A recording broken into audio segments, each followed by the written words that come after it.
Ya Bapa, it's only in you and you alone we can have peace Bapa. Nah, damai sejahtera Allah yang melampaui segala akal itu, yang selalu memelihara hati dan pikiran kami hanya di dalam Kristus Yesus. Untuk itu Tuhan, kami mau bersyukur Tuhan pada pagi hari ini akan segala kebaikan-Mu ya Tuhan. Untuk segala damai sejahtera, kasih karunia, berkat, pengetahuan, kecerdasan yang turun kepada kami ya Tuhan. Sehingga hidup kami Engkau pelihara Tuhan setiap waktu. Terima kasih Bapa Tuhan, terima kasih untuk puji-pujian ini. Only you Tuhan, in Christ alone. Kami mendapatkan damai sejahtera itu ya Tuhan. Itulah yang kami butuhkan setiap waktu ya Bapa. Khususnya dalam kehidupan kami ya Bapa. Yang terlalu Tuhan, kadang-kadang Tuhan terlalu berisik ya Tuhan di sekeliling kami. We need your peace Bapa untuk pagi hari ini. Sekali lagi ya Bapa untuk mendengarkan firman-Mu. Berkati setiap hati kami, khususnya hamba-Mu Tuhan. Biar Engkau saja yang bersuara dan untuk mendengarkan Tuhan firman ini. Terima kasih Bapa, kiranya firman yang kami dengar pagi hari ini memberkati kami untuk kehidupan kami yang mendatang. Dalam nama Tuhan Yesus Kristus kami sudah berdoa. Amin. Haleluya. Makasih. Welcome Bu Devi untuk pelayanannya untuk pertama kali. Haleluya. Salam Bapak Ibu sekalian. Salam. Shalom. Ada sukacita.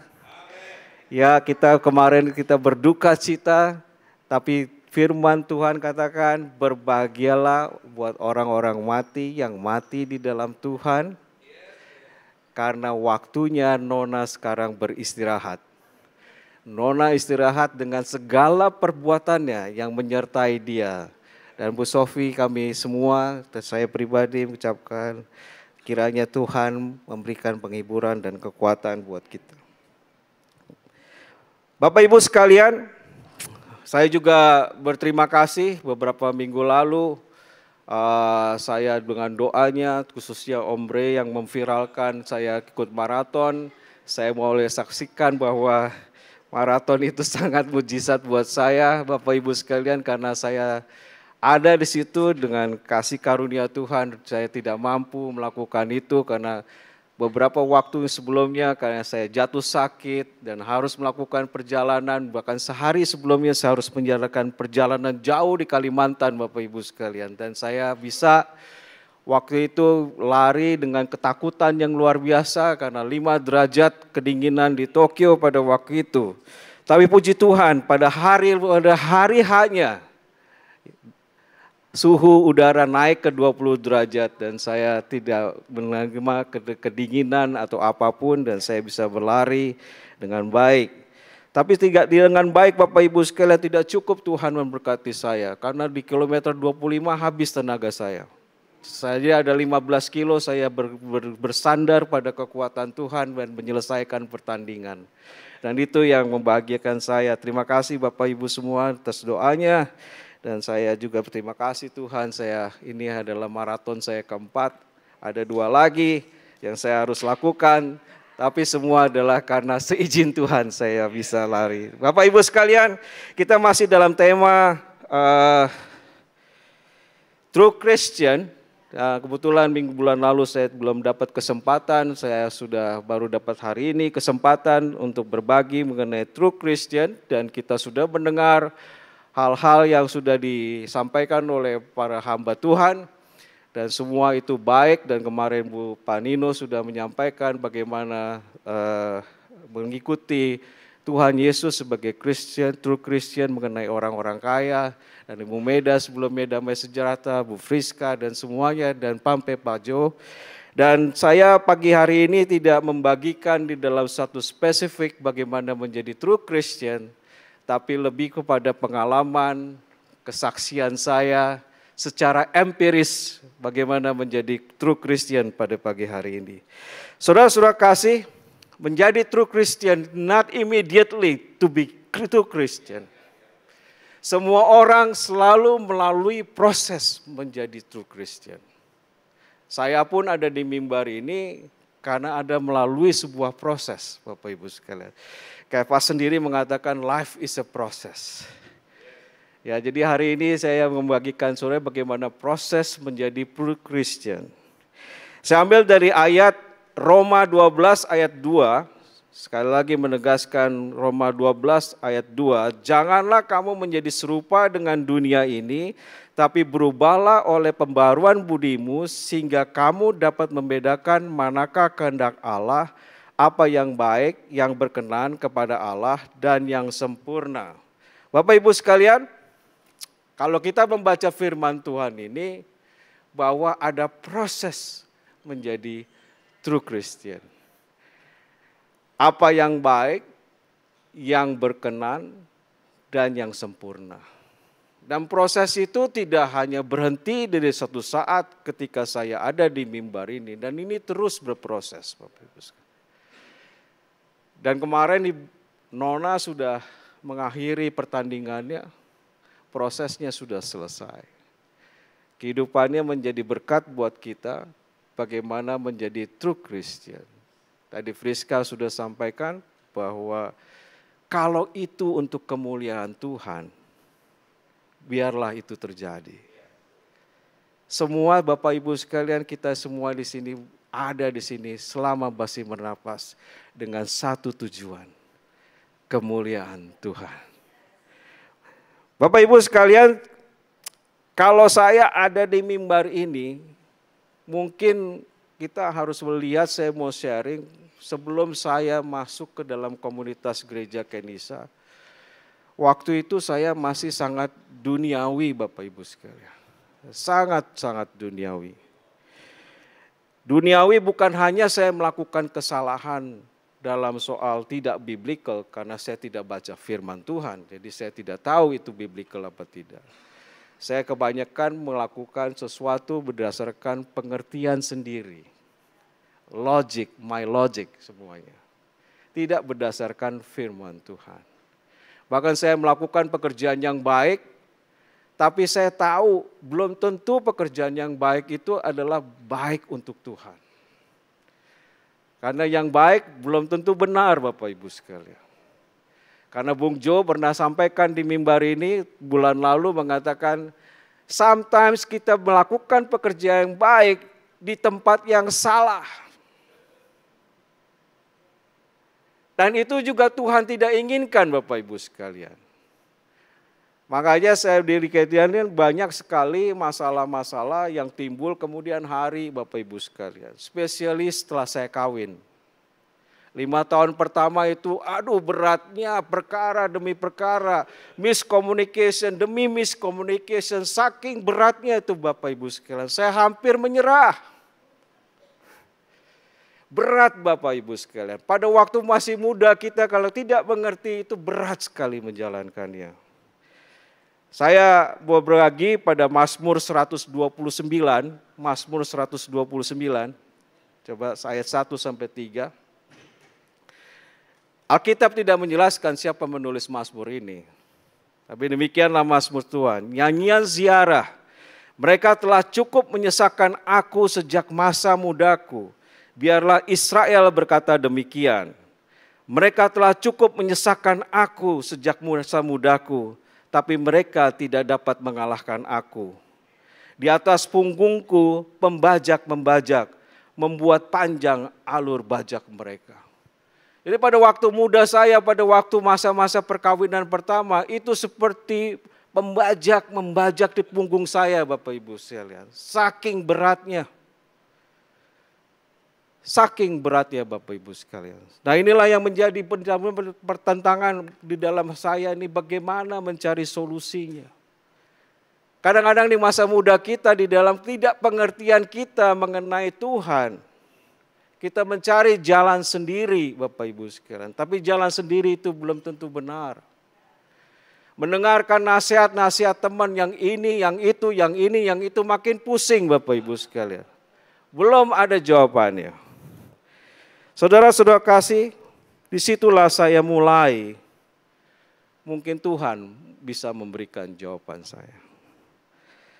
Lalu saya tahu di tahun 2001 saya mencari Tuhan dan bertemu dengan komunitas Panino, Bu Meda, Lesmana, dan semuanya.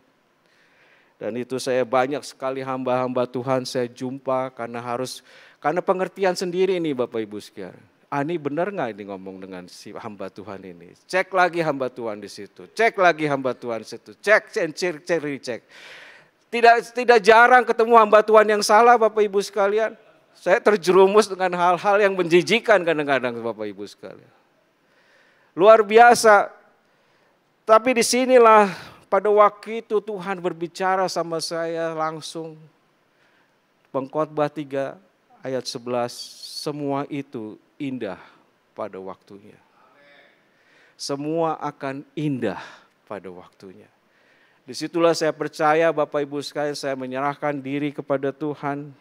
Saya bertobat dan saya lahir baru dengan firman itu. Dan ini Tuhan mengampuni kita, mengampuni saya dan saya diberi jalan pada Tuhan satu persatu. Demikian membaik dan membaik. Bapak Ibu sekalian, saya akan baca lagi di Mazmur 130 ayat 3 sampai 7. Biarlah Mazmur ini menjadi kesaksian buat saya. Jika Engkau ya Tuhan mengingat-ingat kesalahan-kesalahan Tuhan, siapakah yang dapat tahan? Tetapi padamu ada pengampunan supaya Engkau ditakuti orang. Aku menanti-nantikan Tuhan, jiwaku menanti-nanti, dan aku mengharapkan firman-Nya. Jiwaku mengharapkan Tuhan lebih dari pengawal mengharapkan pagi. Lebih dari pengawal mengharapkan pagi. Berharaplah kepada Tuhan, hai Israel, sebab ada Tuhan, ada kasih setia, dan Ia banyak sekali mengadakan pembebasan. Saudara-saudara pada semua muda dengan persoalan-persoalan selalu menginginkan pembebasan. Di sini tidak dia katakan banyak sekali Tuhan mengadakan pembebasan, banyak sekali. Berarti dosanya itu multiple redemption. Berkali-kali Tuhan bisa membebaskan kita dari segala dosa. Tidak hanya satu Bapak Ibu sekalian. Tidak hanya satu dosa-dosa saya. Mungkin saudara cuma satu, saya mungkin banyak Bapak Ibu sekalian. Tapi Tuhan akan menebus dosa-dosa kita. Berapapun banyaknya dosa saudara, Tuhan sanggup melakukan pembebasan. Bapak Ibu sekalian, disinilah saya menerima Tuhan sebagai juru selamat.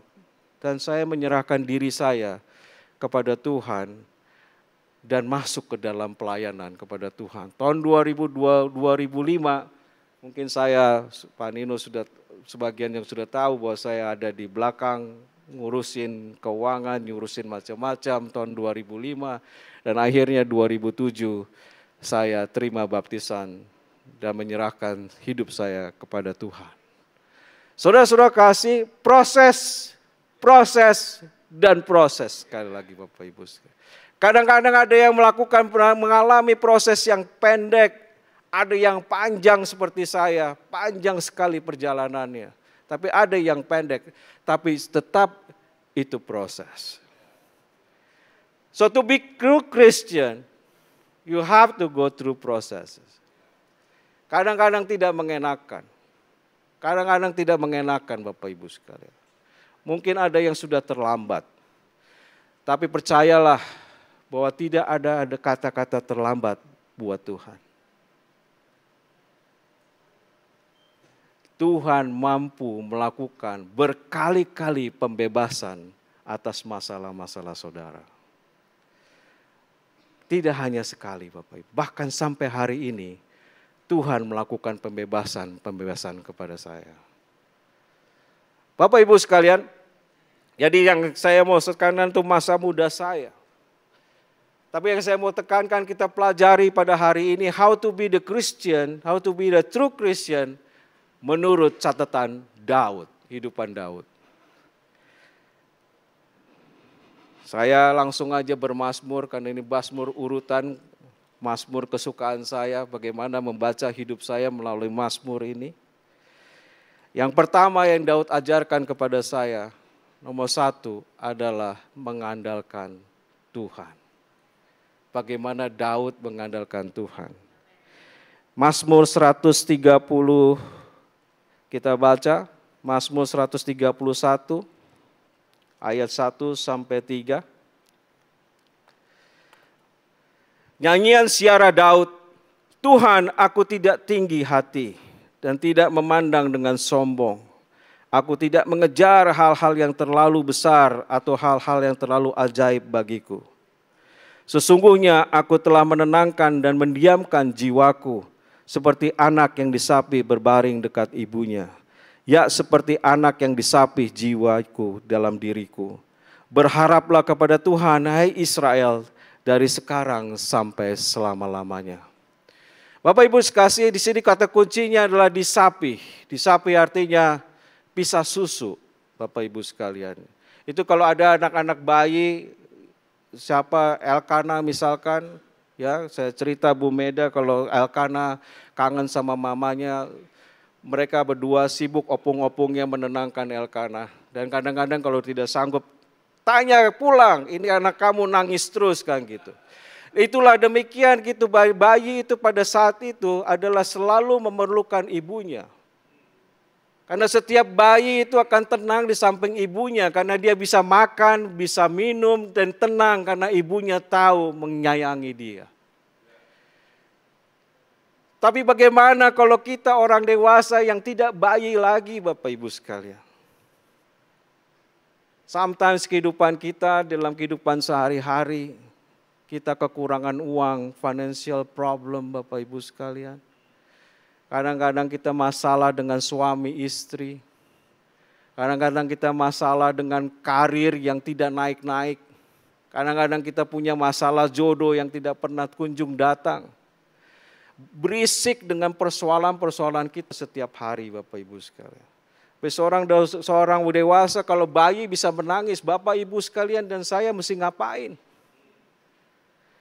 Saudara-saudara kasih, demikianlah kata Daud, bahwa kita harus mengandalkan Tuhan, karena Tuhanlah sumber damai sejahtera itu.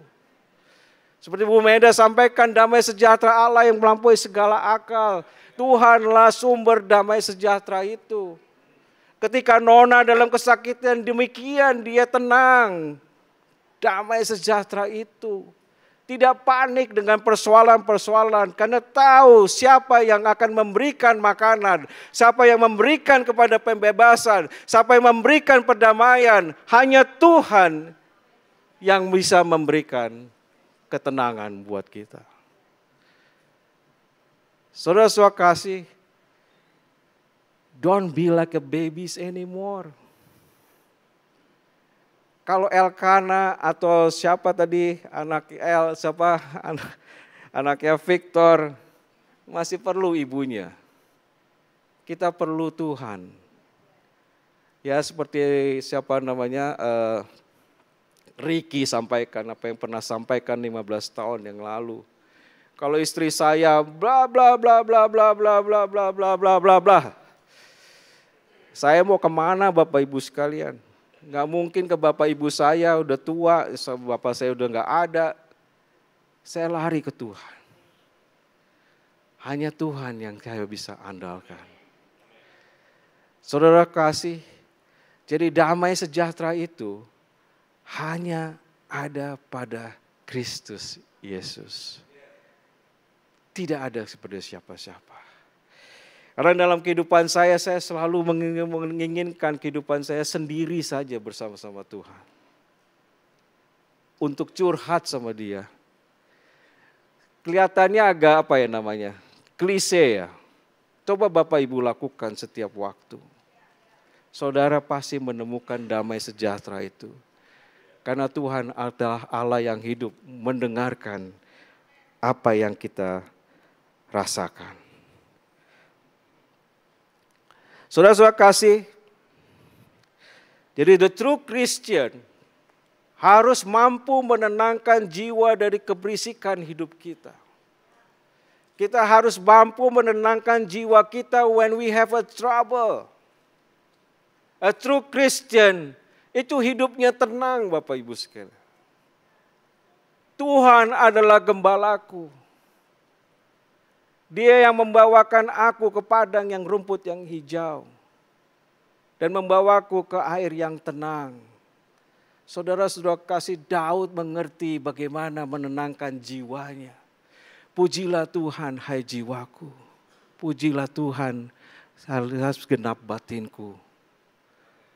Saudara-saudara kasih, adalah kita percaya, Daud percaya bahwa Tuhan adalah sumber ketenangan hidup itu. Don't be troubled dengan segala hal. Kita belajar dari Nona kemarin bagaimana dia tenang dengan penyakit itu. Saudara-saudara kasih, saya sudah bersaksi dia sedang pergabungan hari Jumat kemarin bagaimana anak keponakan saya menerima vonis yang sama dengan tumor yang dia ada otaknya sampai dia tidak bisa melihat. Ketika dia praktikum di sekolahnya tiba-tiba gelap penglihatannya. Dan hari Sabtu besoknya di MRI, hari Senin divonis tumor. Dan tumor itu harus diangkat segera. Bagaimana kita sangat panik, trouble dengan pikiran-pikiran yang macam-macam Bapak Ibu sekalian. Bahkan hal yang terburuk pun ada dalam pikiran kami. Bapak Ibu sekalian, sometimes hidup kita itu bisa istilah lightning strike you immediately in the middle of the day. Di tengah-tengah hari ada halilintar menyamperi saudara. Saudara dan saya manusia biasa, you will get trouble dengan hal-hal seperti itu. Tapi Daud mengajarkan kepada kita, kita harus menenangkan jiwa, harus menenangkan pikiran kita, dan mengandalkan Tuhan di dalam kehidupan kita. Dan yang pertama Bapak Ibu sekalian, bagaimana kita mengandalkan Tuhan, to be the true Christian, untuk menenangkan jiwa kita. Jiwa kita perlu ditenangkan setiap hari. Karena setiap hari kehidupan kita menghadapi masalah-masalah yang kita tidak pernah tahu dari asalnya. Yang kedua Bapak Ibu sekalian adalah obses terhadap hadirat Tuhan. Tadi seperti puji-pujian, hadirat Tuhan, itu yang kita perlukan. Kita baca Mazmur 132. Mazmur 132 ayat 1 sampai ke 5. Mazmur 132 ayat 1 sampai 5. Nyanyian ziarah, ingatlah ya Tuhan kepada Daud dan segala penderitaannya. Bagaimana ia telah bersumpah kepada Tuhan, telah bernasar kepada Yang Maha Kuat dari Yakub. Sesungguhnya aku tidak akan masuk ke dalam kemah kediamanku, tidak akan berbaring di ranjang petiduranku. Sesungguhnya aku tidak akan membiarkan mataku tidur atau membiarkan kelopak mataku terlelap, sampai aku mendapatkan tempat untuk Tuhan, kediaman Yang Maha Kuat dari Yakub. Daud sangat obses terhadap hadirat Tuhan. Dia tidak akan pulang Bapak Ibu sekalian, dia tidak akan tidur kalau tidak ada hadirat Tuhan sama beliau. Hadirat Tuhan itu sangat penting Bapak Ibu sekalian. Hadirat Tuhan itu tidak pada waktu kita dalam begereja saja Bapak Ibu. Pada waktu kita bekerja kita perlu hadirat Tuhan. Pada waktu kita dalam pelayanan kita perlu hadirat Tuhan. Saudara-saudara kasih, hadirat itu sangat penting. Bahkan Musa tidak akan melangkah kakinya kalau dia tidak dapat hadirat Tuhan. Joshua tidak akan melangkah menyeberangi sungai Yordan kalau tidak ada tabut Allah di depan dia ketika berjalan. Saudara-saudara kasih, kita perlu hadirat Tuhan setiap hari. Supaya kita tenang hidup kita. Kita tahu persis bahwa ini kehendak Tuhan. Bapak Ibu sekalian, hadirat Tuhan sangat penting. Begitu Daud sangat obses sama Tuhan. Dia tidak akan berbuat apa-apa kalau Tuhan tidak mengizinkannya. Berkali-kali Daud dapat kesempatan membunuh Saul, Bapak Ibu sekalian. Tapi dia diam, karena itu bukan kehendak Tuhan. Berkali-kali Daud bisa memenangkan sebuah peperangan, tapi kadang-kadang kalau Tuhan tidak memerintahkan, Daud tidak melakukan peperangan.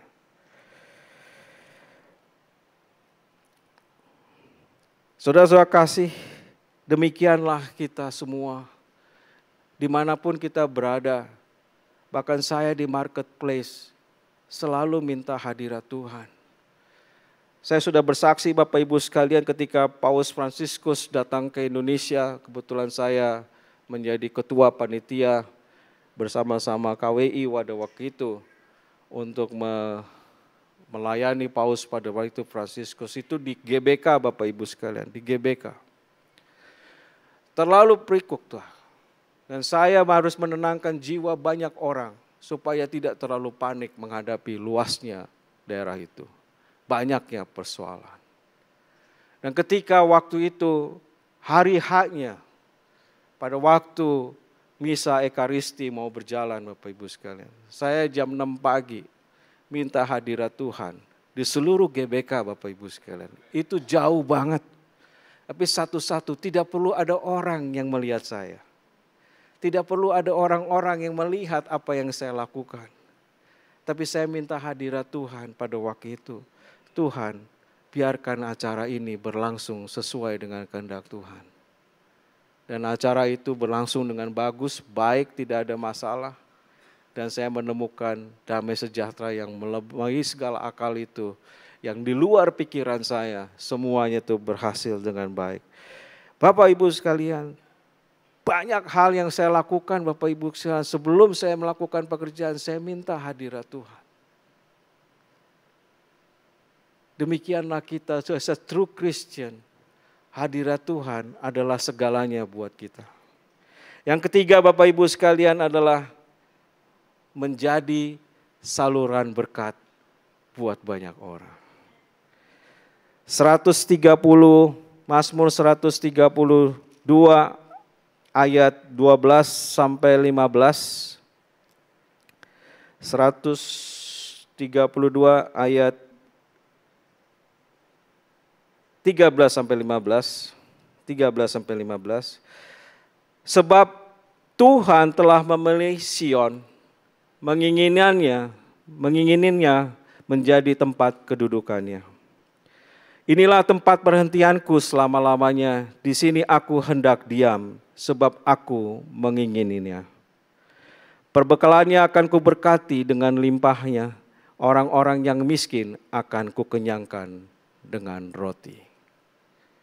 A true Christian harus bisa menjadi saluran berkat, Bapak Ibu sekalian. A true Christian harus menjadi tangan panjang tangannya Tuhan. Saudara suka kasih, Tuhan tidak bisa melayani secara fisikal kepada orang-orang yang akan Dia berkati. Tuhan memerlukan saudara dan saya untuk menjadi saluran berkat. Saudara suka kasih, ada seorang, Mada tahu ceritanya, ada orang yang ada banget lah. Hidupnya berkelimpahan. Hidupnya berkelimpahan. Udah lebih dari cukup. Terus datang kepada saya. Pak Daswar, berkatin aku dong. Lalu saya bilang, bukan kamu udah banyak berkat. Kamu waktunya untuk memberkati banyak orang. Bapak Ibu sekalian, saudara-saudara sekasih, saudara-saudara kita bisa tahu, saudara-saudara sudah banyak berkat daripada Tuhan. Udah waktunya kita melayani orang-orang miskin, orang-orang yang tidak mampu. Berapa hari yang lalu pada waktu berbuka puasa bersama-sama teman-teman saya SMA, saya bilang cerita, pada suara saya punya sekolah, ribuan muridnya di Depok sana, dan saya harus menghidupi ribuan mahasiswa dari SD sampai SMA. Orang-orang yang tidak mampu, orang-orang yang berkekurangan. Jadi kalau itu sekolah Bapak Ibu sekalian, ada BOS sebenarnya. Jadi saya bilang ada BOS. BOS itu bantuan sosial dari PDK. itu hanya membiayai operasional sekolah. Jadi setiap siswa itu, setiap guru itu harus hidup melalui uang sekolahnya. Tapi uang sekolah kan kebanyakan tidak bisa bayar Bapak Ibu sekalian. Karena orang-orang yang tidak mampu. Setiap tahun dia kekurangan uang. Saya bilang sama dia, kamu harus berdoa. Kamu harus berdoa untuk meminta bantuan Tuhan setiap tahunnya. Karena apa yang kamu lakukan adalah yang Tuhan inginkan. Lalu saya bilang, jangan khawatir, saya pasti akan melakukan CSR someday in your school. Dan akan memberkati banyak orang. Saudara-saudara kasih, passion terhadap orang-orang yang tidak mampu itu diperlukan as a true Christian. Kita harus punya bela rasa kepada banyak orang. A true Christian tanpa bela rasa is not a true Christian. Saudara-saudara kasih, demikianlah kita harus menjadi saluran berkat buat banyak orang. Hal yang berikutnya adalah yang keempat, a true Christian harus menjaga atmosfer persatuan dimanapun kita berada, khususnya di gereja. Di marketplace juga kita coba untuk menjaga persatuan.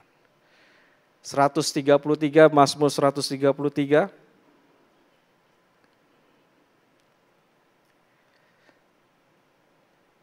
Mazmur 133, nyanyian Syara Daud, sungguh alangkah baiknya dan indahnya apabila saudara-saudara diam bersama dengan rukun. Seperti minyak yang baik di atas kepala yang meleleh ke janggut Harun dan leher jubahnya. Seperti embun gunung Hermon yang turun ke atas gunung-gunung Sion, sebab kesanalah Tuhan memerintahkan berkat, kehidupan untuk selama-lamanya. Atmosfer pelayanan kita, atmosfer persatuan di dalam pelayanan kita, itu kita harus jaga Bapak Ibu sekalian. Ini bukan di Kenisa Bapak Ibu sekalian. Sometimes antara jemaat, antara pelayan itu terganggu dengan tutur kata teman-teman pelayanannya. Kadang-kadang kita terganggu dengan cara pakaian teman-teman pelayanan kita. Kadang-kadang terganggu dengan sikap dari teman pelayanan kita. Dari situ kita sudah mulai, kadang-kadang ada orang berbicara kepada yang lain, dan segala macam, bahwa ini saya tidak suka ini, bisik-bisik kiri kanan, gosip kiri kanan. Saudara-saudara kekasih, hentikanlah seperti itu. Mungkin saudara tidak suka dengan tutur kata seseorang. Mungkin saudara tidak suka dengan sikap orang lain. Tapi atmosfer persatuan kita harus jaga Bapak Ibu sekalian. Karena di dalam persatuan Tuhan memerintahkan berkat-Nya. Saudara-saudara kasih, tidak mungkin Tuhan memerintahkan berkat-Nya di mana terjadi perselisihan di antara kita. Rasul Paulus katakan kepada kita, baiklah kita sehati, sepikir dan sejiwa di dalam pelayanan. Kita harus sepakat. Sometimes kita sepakat dalam ketidaksepakatan. Susah Bapak Ibu sekalian. Agree in a disagreement. Saudara-saudara kasih. Tapi Mazmur 133, apakah yang Daud katakan adalah kita harus menjaga atmosfer persatuan di antara kita semua. This is a true Christian Bapak Ibu sekalian. Semuanya itu dari Daud yang diajarkan kepada kita semua. Bagaimana kita mengandalkan Tuhan. Bagaimana kita obses kepada Tuhan, hadirat Tuhan. Bagaimana kita melayani dan menjadikan selalu berkat buat banyak orang. Dan menjaga atmosfer pelayanan kita dalam atmosfer persatuan di antara kita. Amin. Dan tujuannya Bapak Ibu sekalian, tujuannya semuanya hanya satu. To God be the glory. Mazmur 134. Mazmur 134. Nyanyian ziarah, marilah pujilah Tuhan, hai semua hamba Tuhan yang datang melayani di rumah Tuhan pada waktu malam. Angkatlah tanganmu ke tempat kudus dan pujilah Tuhan. Kiranya Tuhan yang menjadikan langit dan bumi memberkati engkau dari Sion. Tujuan kita menjadi true Christian hanya untuk kemuliaan Tuhan. Bukan untuk mencari kekayaan, bukan untuk mencari ketenaran, bukan untuk menjadi flexing dalam pelayanan kita. Saudara-saudara kasih, kadang-kadang kita anak-anak muda ini suka flexing mengenai diri kita di media-media sosial. Hentikan itu Bapak Ibu sekalian, anak-anak muda khususnya. Flexing itu dihentikan aja lah gitu. Karena pada akhirnya hidup kita menjadi true Christian hanya untuk memuliakan Tuhan. To God to be the glory. Tuhan memberkati. Amin. Mari kita berdoa. Bapa di surga, terima kasih Tuhan. Terima kasih Bapa untuk segala firman yang kami dengar ya Tuhan. How to be the true Christian. Tuhan, kami kadang-kadang tidak mengerti ya Tuhan. Tapi Engkau mengajarkan kami melalui Daud ya Tuhan. Bagaimana menjadi true Christian dalam kehidupan kami ya Tuhan. Dan aku berdoa Tuhan, kiranya jemaat-Mu Tuhan dipenuhi dengan damai sejahtera Allah yang melampaui segala akal. Sebagai andalan kami ya Tuhan. Dan jemaat Tuhan dipenuhi dengan obsesi akan hadirat-Mu setiap waktu. Biarkan jemaat-Mu Tuhan selalu menjadi saluran berkat buat banyak orang. Biarkan umat-Mu Tuhan di tempat ini selalu menjaga persatuan di antara kami. Terima kasih Bapa, terima kasih Tuhan. Engkau sungguh baik ya Tuhan. Tuhan, aku Tuhan berdoa Tuhan secara khusus Tuhan. Buat saudara-saudara kami ya Tuhan. Yang masih belum ya Tuhan menerima Yesus sebagai juru selamat kami. Sebagai pendamai Tuhan. Sebagai penasihat yang ajaib. Tuhan, aku berdoa Tuhan. Kau berikan hati untuk menyayangi Tuhan. Mempertemukan mereka Tuhan kepadamu face to face ya Tuhan. Untuk saat ini ya Tuhan, aku berdoa secara khusus ya Tuhan. Buat yang masih ragu-ragu saat ini ya Tuhan. Menerima Engkau ya Tuhan sebagai juru selamat. Aku bersaksi di hadapan mereka pada pagi hari ini ya Tuhan. Bahwa Engkaulah Tuhan. Raja damai itu buat mereka Tuhan. Yang mampu menghapuskan dosa-dosa mereka. Seberapapun besar dosa-dosa mereka Tuhan. Tuhan, Engkau mampu Tuhan melakukan pembebasan. Terima kasih ya Tuhan. Kau angkat mereka ya Tuhan menjadi hamba-Mu. To be the true Christian Tuhan. Yang benar-benar ya Tuhan. Melayani-Mu Tuhan dengan segenap hati dan segenap jiwa mereka. Supaya kami tahu ya Tuhan. Kami sudah memuliakan Engkau. Terima kasih Bapa untuk pagi hari ini Tuhan. Kiranya firman kami Tuhan yang kami dengar pada pagi hari ini memberkati kami. Terima kasih Bapa, di dalam nama Tuhan Yesus Kristus kami sudah berdoa dan mengucap syukur. Amin.